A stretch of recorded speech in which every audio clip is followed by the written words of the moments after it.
আজকের সন্ধ্যায় সবার জন্য নাস্তা বানাবো, কারণ আমার হাজব্যান্ড আজকে বাসায় খুব তাড়াতাড়ি চলে এসেছে। তাই ভাবলাম ও যখন বাসায় আছে তাহলে একটু মিট বক্স বানিয়ে ফেলি। প্রথমে ভেবেছিলাম আমি লোডেড ফ্রাইস করব, কিন্তু আমার ছোট ছেলে এসে বলল, না আম্মু তুমি মিট বক্স করো, কারণ আমার ছোট ছেলে এবং বড় ছেলে দুজনেই মিট বক্স খেতে খুব পছন্দ করে। সেই জন্য প্রথমে চিকেনের জন্য আমি চিকেনটাকে একটু ম্যারিনেট করে নিলাম আর ময়দা দিয়ে আর কর্নফ্লাওয়ার দিয়ে মাখিয়ে নিলাম, যেহেতু ভাজবো।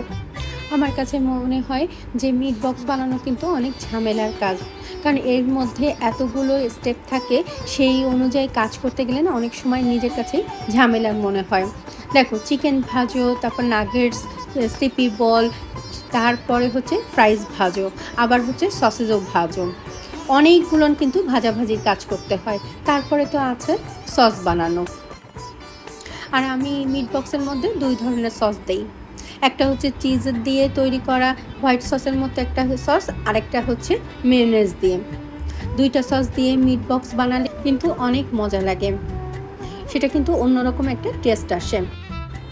এই মিট বক্স কিন্তু আরও একভাবে তৈরি করতে পারো। সমস্ত সস দিয়ে এই ফ্রাইসগুলো মাখিয়ে তার উপরে স্লাইস চিজ দিয়ে ওভেনে বেক করে নিতে পারো। এটা কিন্তু খেতেও যেমন মজা হবে, তেমনি একটু রিচও হবে। এইসব বানাতে বানাতে কিন্তু বেশ ভালো রাত হয়ে গিয়েছিল। আর এই যে সব কিছুই আস্তে আস্তে করে ভাজতে হচ্ছে, কাটতে হচ্ছে, এতে করে না অনেক সময় চলে যাচ্ছিল। সেই জন্য আর পরে ওভেনে আর দিতে চাচ্ছিলাম না। আমারও কাছে খারাপ লাগছিল যে কখন আমি রান্নাঘর থেকে বের হব। আমার না সব সময় রান্নাঘরে থাকতে ভালো লাগে না, একটা নির্দিষ্ট সময় পরে কেন যেন হাঁপিয়ে যাই। ঘরে থাকলে লাগে ঠান্ডা, আর রান্নাঘরে এসে যখন চুলোর ধারে আসি তখন কিন্তু বেশ ভালোই গরম লাগে, তখন না একেবারে ঘেমে নিয়ে অস্থির হয়ে যায়।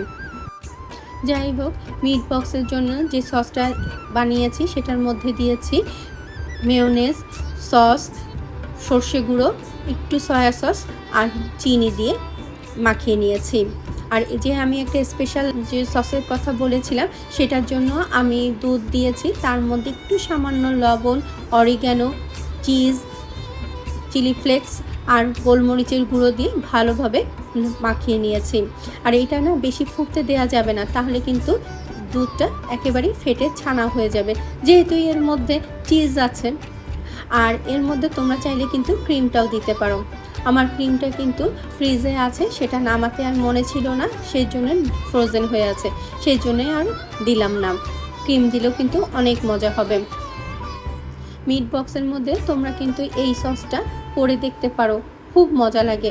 মিট বক্সের স্বাদটাই কিন্তু চেঞ্জ হয়ে যায়। আমার বাচ্চারা তো খুব খুশি, সসটা একটু বেশি করেই দিয়েছি, সেই সাথে আমি ওই চিজ সসটাও দিয়ে দিয়েছি। এই চিজ সসটা কিন্তু তোমরা চাইলে শুধু ফ্রেঞ্চ ফ্রাই করেও এর উপরেও দিতে পারো, ওটা খেতেও কিন্তু খুব ভালো লাগবে। অনেক দিন পর এই ছুটি ছাড়া ওয়ার্কিং ডেতে সবাই একসাথে মিলে সন্ধ্যার নাস্তা করতে পেরে বেশ ভালো লাগছে। সবার কাছে খুব ভালো লেগেছে এই মিট বক্সটা। তোমরা কিন্তু চাইলে এইভাবে করে দেখতে পারো। আজকে এতটুকুই। সবাই ভালো থেকো, সুস্থ থেকো আর নিজের প্রতি খেয়াল রেখো।